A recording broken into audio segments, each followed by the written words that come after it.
Je m'appelle Emmanuel, j'ai 16 ans, je suis en seconde au lycée à Annecy. Je suis coach en ligne et créateur de contenu autour du bodybuilding, aussi athlète, donc compétiteur pour la compétition qui arrive en 2027 en classique physique WNBF. Je suis passionné depuis 3 ans maintenant de bodybuilding. Au départ, c'était juste avoir des abdos, des entraînements à la maison, par-ci par-là, progresser, comprendre comment mon corps fonctionne, etc. Ensuite, j'ai commencé à partager un peu mon train de vie sur les réseaux. Donc que ce soit sur Instagram, TikTok en format court et du coup, incessamment sous peu, je passerai beaucoup plus régulier sur YouTube. Actuellement, je coach déjà des personnes, plus des débutants pour l'instant. Et en parallèle de tout ça, j'ai décidé de m'inscrire du coup à cette compétition. Pas juste pour gagner, du coup pour l'expérience de vivre une compétition en vrai, un objectif concret, une deadline et une pression positive qui force à être excellent chaque jour. Et cette vidéo, c'est le making of complet de cette préparation. Du coup, première question que tu peux te poser, c'est peut-être pourquoi j'ai choisi la catégorie classique physique. Alors du coup, c'est une catégorie qui valorise sur un physique esthétique et bien proportionné avec une limite de poids selon la taille. C'est pas du bodybuilding où il faut être extrêmement massif, c'est vraiment de l'esthétique pure. Donc ce que vous pouvez entendre sur les réseaux, clavicule large, épaules bien rondes, etc. Avec une taille fine et quand même des jambes développées, une belle ligne et une symétrie parfaite. J'aurais pu choisir men's physique, du coup, à la catégorie avec un short plus le haut du corps. Donc une taille fine aussi, plus accessible, mais la classique physique, ça demande un développement musculaire global plus élevé, plus de maîtrise du physique. Du coup, c'est pour ça que j'ai choisi cette catégorie. Et la WNBS spécifiquement, parce que c'est la fédération naturelle en France la plus reconnue. C'est la voie que j'ai choisie dès le départ. Construire quelque chose de réel, de véritable et de durable. Maintenant, j'ai décidé de te partager du coup un peu ma roadmap, comment je m'adapte en fait, comment je me projette pour les semaines à venir. Du coup, moi, je fonctionne avec un Google Sheet. C'est l'outil le plus efficace quand même qui puisse exister de gratuit en tout cas. Du coup, je l'ai configuré moi-même. Du coup, chaque semaine a des phases, donc phase de masse, de déficit, etc., des pecs. Donc, du coup, au fur et à mesure, en fonction de la situation, en fonction de mon poids, en fonction de toutes les données en fait qui sont relevées dans ce sheet, et ben, je pourrais ajuster un poids cible, un niveau calorique, un objectif de pas, tracker du sommeil, pour la fréquence cardiaque, etc. Et c'est pas du tout rigide, c'est cadre. C'est juste pour. En fait, plus tu as de données, plus tu sais où tu vas. C'est juste le plus simple possible pour moi, en tout cas, ma situation. Parce que traquer mes données, en fait, j'ai une Oura Ring. Donc voilà, donc c'est vraiment simple, j'ai juste à relever les datas. Donc mes pas, ils sont traqués automatiquement. Ma fréquence cardiaque, c'est traqué automatiquement. Ce que je dois traquer moi-même, du coup, bah, peser mes aliments, c'est devenu la norme. Et ça devrait l'être pour tout le monde. Enfin, avoir une balance, c'est normal, quoi. Et du coup, tout le loguer dans une appli où tu as les relevés, du coup, je peux voir les jours précédents et tout, je peux voir ta moyenne à la semaine, etc. Donc, je prends les datas de l'application, je les mets dans le sheet et du coup, ça, j'ai une vue globale en fait, c'est beaucoup plus simple. Mais aussi, autre donnée très importante que je traque dans mon sheet, moi, c'est pour la partie psychologie, donc l'état général, si je me souviens, etc.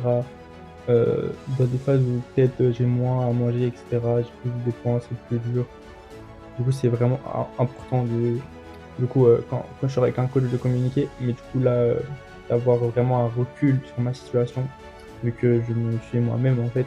Et du coup, vraiment, c'est des ajustements chaque semaine en fonction de ce qui va, de ce qui va pas, etc. Et du coup, ici dans le sheet, j'ai mon entraînement, mais j'ai pas de logbook directement sur mon entraînement. Comment je traque mes trainings, du coup, mes performances, toutes les notes en fait autour de l'entraînement. C'est simple, c'est avec Strong App. Donc en gros, c'est une appli de tracking de performance. Donc très simple d'utilisation.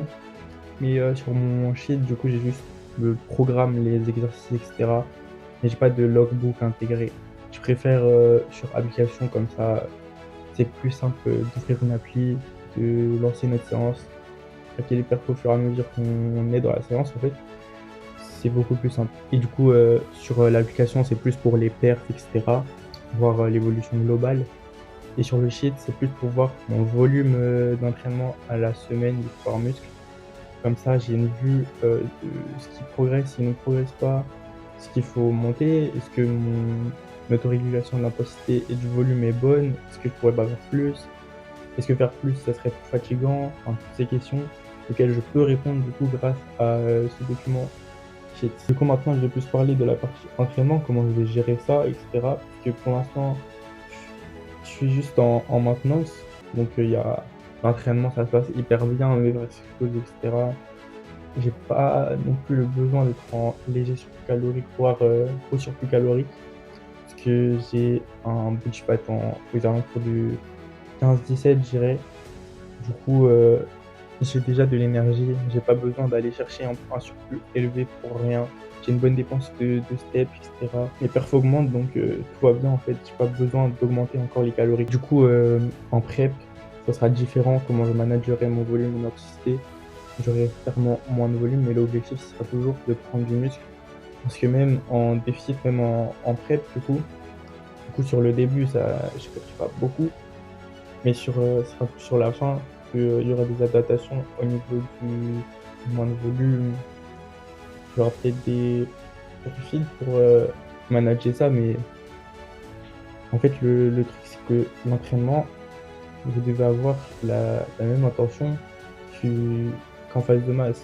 Vous devez vous dire que dans tous les cas, peu importe votre alimentation, vous allez prendre du muscle, vous allez aller à la salle pour prendre du muscle. Du coup, la partie cardio, je me dis que moi, actuellement, je fais mon cardio via mes steps. J'ai pas de cardio à proprement parler, une forme autre que les steps, donc courir, et cetera. Parce que j'estime que les steps, c'est la meilleure forme de cardio, tout simplement. Pas fatigant, j'ai fait plein de vidéos à ce sujet, vous pouvez aller les voir. Donc du coup, je pense pas que je programmerai des cardio, et cetera. Rester sur mes steps, je ferai varier en fonction de mes calories, et cetera. Si je baisse mes calories, si je joue sur mes steps, parce qu'en fait, je peux vraiment avoir une maîtrise de mes données importante, où je peux modifier ce que je veux pour aller vers mon objectif. Donc par exemple, si actuellement j'avais un objectif je sais pas, un objectif de poids par exemple, donc actuellement je suis à 70, ce serait un objectif de passer de 70 à 72 d'ici à la fin de l'année. À cet objectif-là, avec du coup mes calories et mes steps traqués, c'est beaucoup plus simple de l'atteindre, de se dire que de se dire que je vais manger, oui, juste plus. Bah, au final, en 2 mois, tu prendras peut-être 2 kilos, mais ce sera peut-être 2 kilos où tu as genre 1,7 kg de gras et 300 grammes de muscle. Et du coup, après, tu vas cutter, tu vas te dire, bah mince, il est passé où, tu vois, les 2 kilos de muscle. En fait, c'est ça où quand tu as des datas, tu peux t'organiser, tu peux te projeter et tu peux bien ajuster chaque semaine. Une roadmap au début sera pas toujours, pourra pas toujours directement en fait avoir le plan parfait, et cetera. Faudra toujours ajuster. Mais au bout d'un moment, tu auras de semaine en semaine, tu avanceras dans la bonne direction, ça c'est sûr, si tu as des données, si tu sais où tu vas en fait. Du coup, pour revenir pour la partie entraînement, mon split actuel, c'est un PPL. Donc avant j'étais en push, pull, ischio, quad. Sauf que du coup, il faut que je mette plus de volume sur mes jambes et mes biceps. Et actuellement, je suis en focus pec, du coup, j'ai gardé mon focus pec. J'ai remplacé ischio, quad, j'ai réuni en fait les deux séances et j'avais un peu trop de volume sur les fessiers, du coup, c'était pas un peu inutile, mais c'était pas trop nécessaire. Du coup, j'ai réuni la séance. Du coup, maintenant, je suis en PPL, 3 séances, je répète. Du coup, je suis à 5 à 6 séances par semaine. Que vraiment, en fait, je me sens pas du tout fatigué.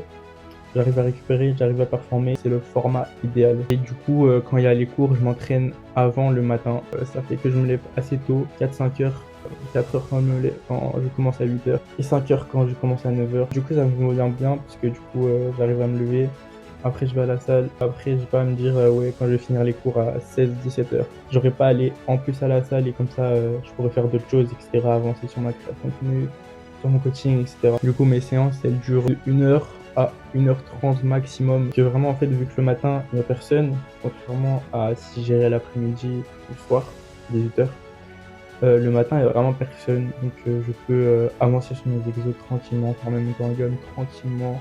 Il n'y a personne en fait, du coup je peux vraiment, en fait pendant mes temps de repos, au lieu de du coup attendre une machine tourner avec des mecs, bah, je peux déjà faire mon montée en gamme sur l'exercice suivant et du coup ça me permet de vraiment gagner du temps sur mes séances, sans devoir faire des techniques d'intensification, mais juste pas non plus se dépêcher, mais vraiment prendre le temps et être prêt sur tous les sets, etc.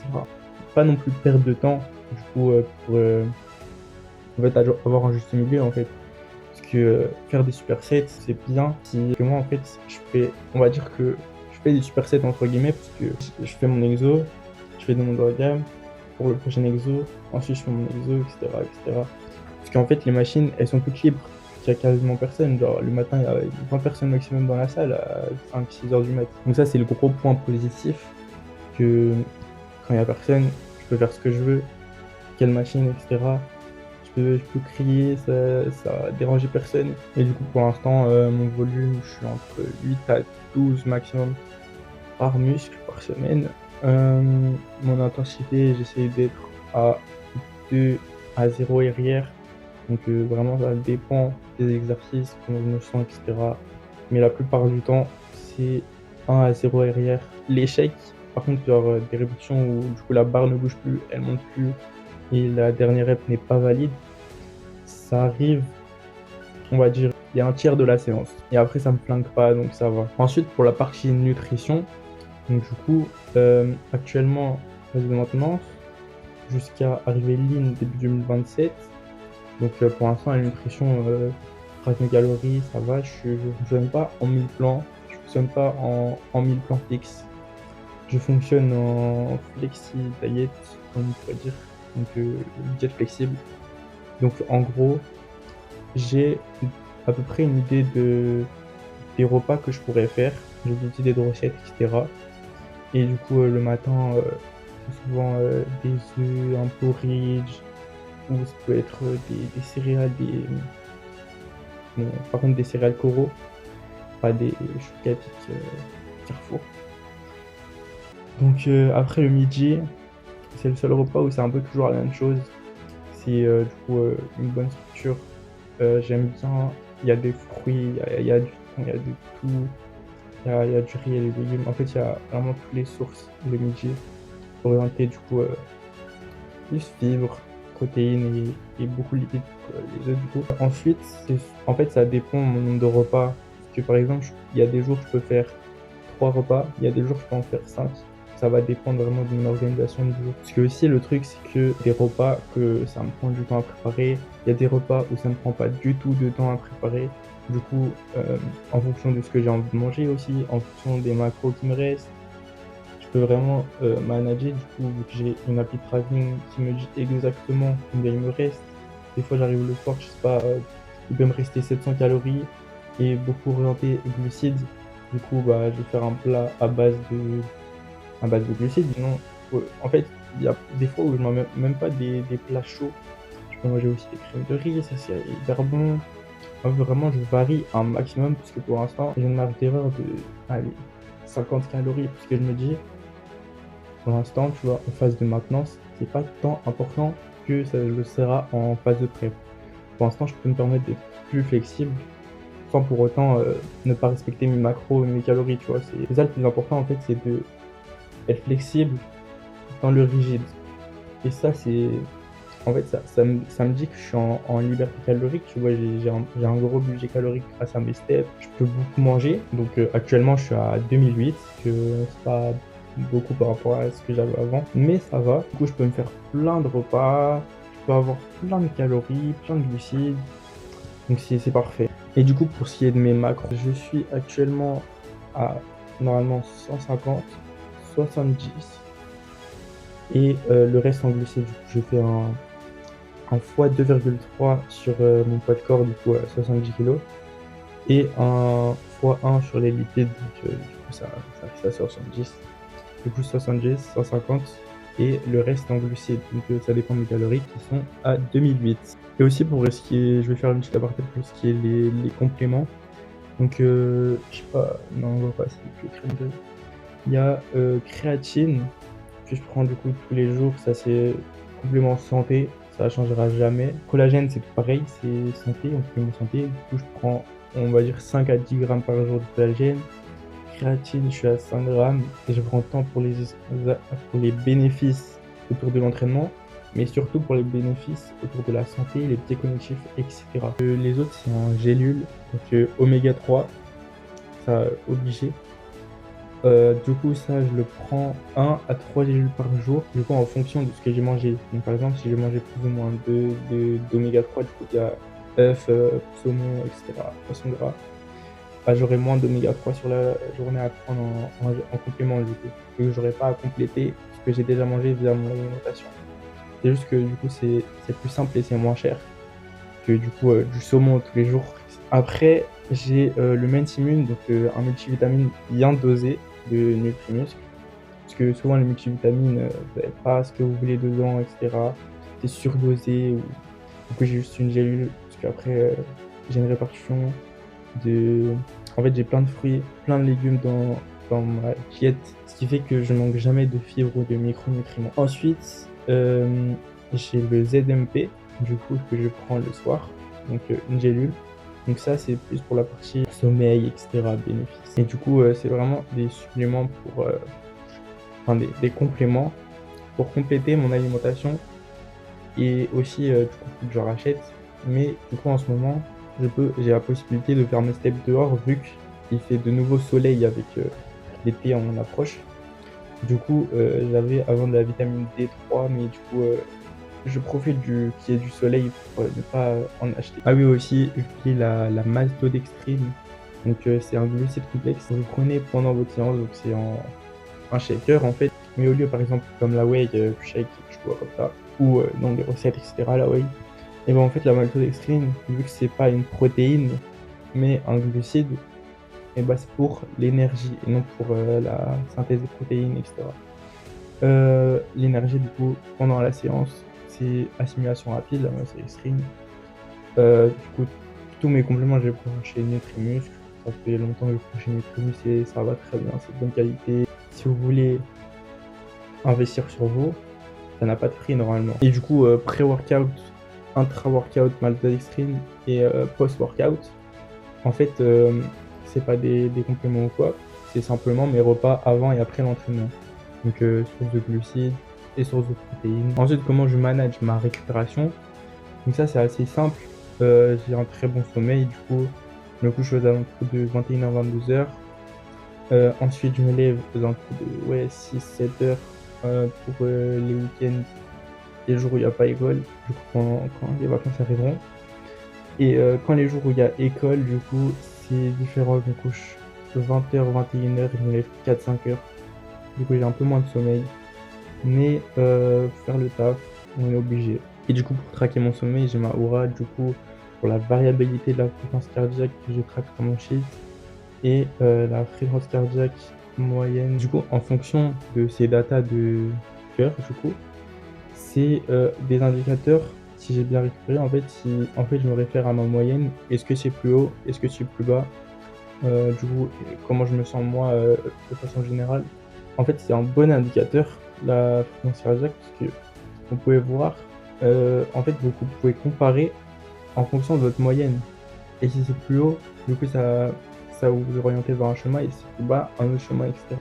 Et si c'est plus sur votre moyenne, c'est la data parfaite. Du coup, ce qui m'aide à me dire que j'ai bien récupéré, c'est surtout au niveau de mes séances, en fait, quand je performe, quand j'augmente, soit en charge, soit en rep, ou ça peut être en amplitude, en meilleure centralisation, une bonne technique, etc. Et ben en fait, c'est plein d'indicateurs comme ça qui me disent que je récupère bien. Si je stagnais ou voire je régressais sur mes charges, et ben ce serait un très bon indicateur au contraire que je ne récupère pas assez.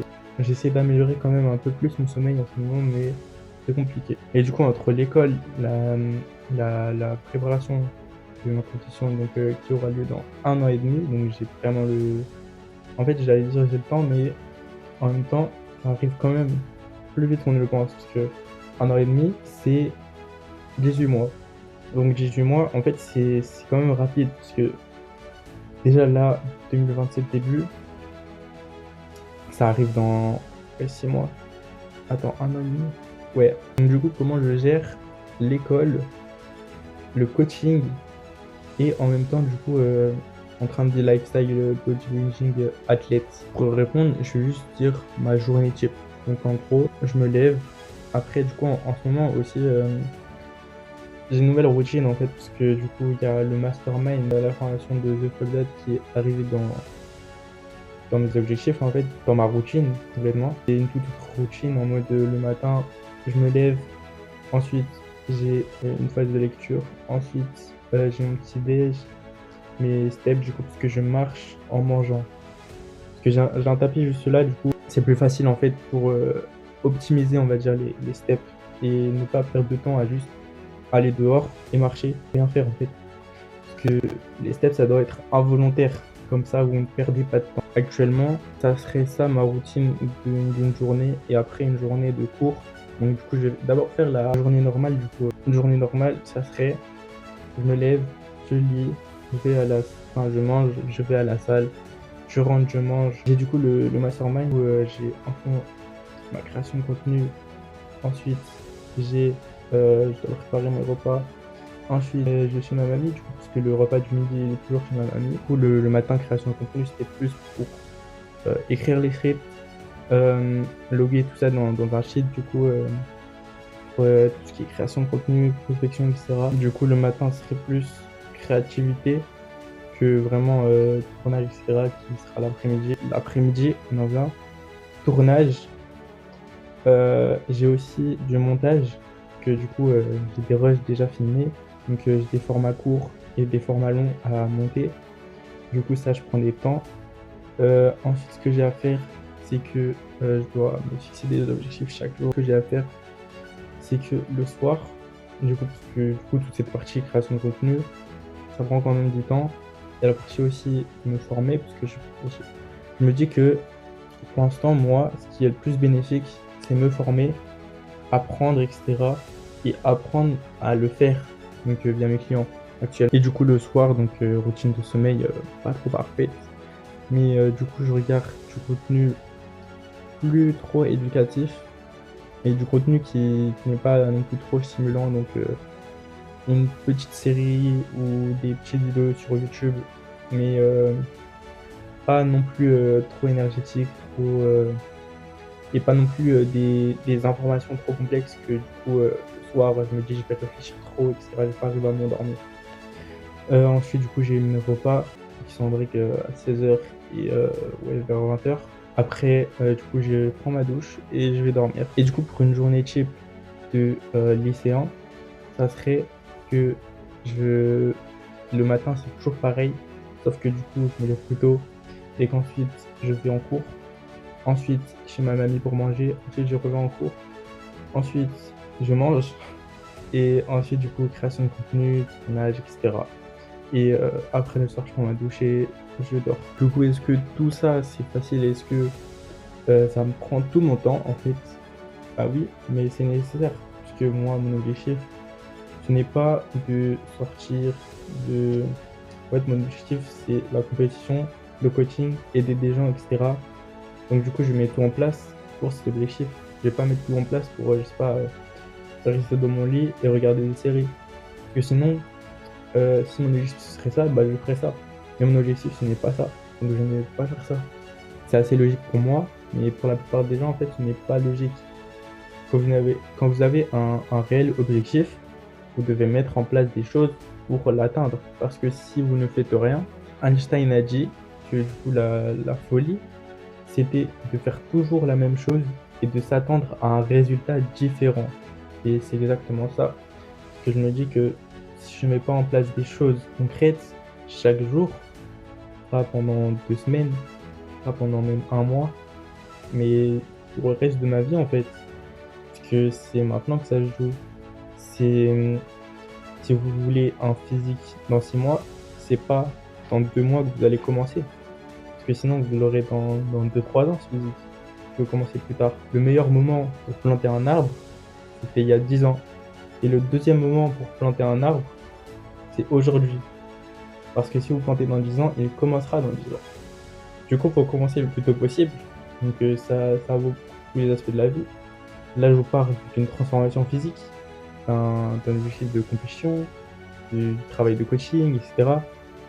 Donc, toi, ce que tu peux dire, c'est que pour ton physique, si tu as un objectif de prendre du muscle, de perdre du gras, un objectif de poids, un objectif de tour de bras, je sais pas, peut-être n'importe quoi, et bah tu dois mettre les choses en place pour y arriver. Donc voilà, maintenant tu sais tout à peu près de ce que je fais, de ce que je dois faire, et tu peux te refléter en fait à toi, à ta progression, comment tu pourrais adapter tes datas dans un Google Sheet. Du coup, si tu veux qu'on travaille avec un outil de tracking ou des applications de tracking pour que tu aies un vrai regard et que en fait tout ça, ça te paraît étranger et du coup tu te dis: «Bah, de moi-même, je ne saurais pas faire ça». Tu En fait, tu as la possibilité d'avoir un coach, tu as la possibilité de déléguer ce travail.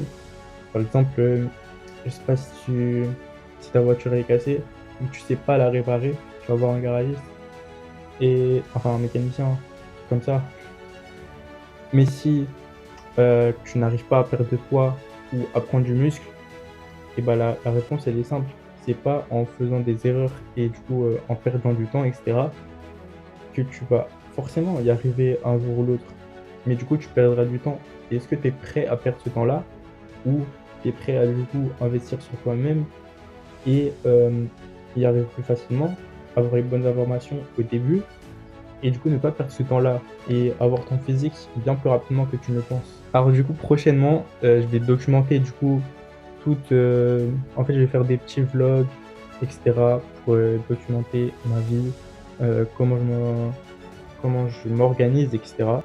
Du coup si tu veux suivre, mon évolution, mon parcours et cetera, ou sinon tu veux travailler avec moi donc en coaching pour, atteindre tes objectifs, que ce soit physique, compétitif ou juste, remise en forme et que tu es débutant voire avancé, tu as juste à aller dans la description ou, sur mon compte Instagram et tu auras toutes les informations. Il y a aussi du contenu éducatif sur Instagram pour t'aider, t'orienter et cetera. Si tu as des problématiques, dans ces vidéos-là, je réponds à tes problématiques. Du coup, en gros, si tu t'entraînes sérieusement et que tu veux progresser, et bien, tu as juste à t'abonner. Du coup, ça va répondre aux personnes qui s'entraînent sérieusement et qui veulent progresser.